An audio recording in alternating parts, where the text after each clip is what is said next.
Pada Mei 2022, saya beli 5 dinar ini dengan berat 21.25 gram dengan harga emas sekitar RM281 per gram, menjadikan harga 5 dinar ini sekitar RM6,000 sekeping.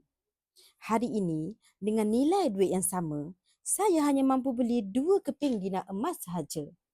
Dalam masa 4 tahun, kuasa beli telah berkurang lebih 40% berbanding dengan emas. Hari ini jika saya jual 5 dinar ini, selepas tolak spread dan kos belian, saya akan dapat keuntungan bersih sekitar RM6,700. Ianya bersamaan dengan pulangan 112% dalam tempoh 4 tahun. Ini adalah kerana pada tahun 2025, harga emas meningkat hampir 50% dalam tempoh setahun. Ini bukti sebenar bagaimana emas melindungi nilai harta. Bila simpan duit, nombornya mungkin kekal sama, tapi kuasa beli semakin susut. Sebaliknya, bila kita simpan emas, nilainya makin berkembang walaupun bentuknya tidak berubah.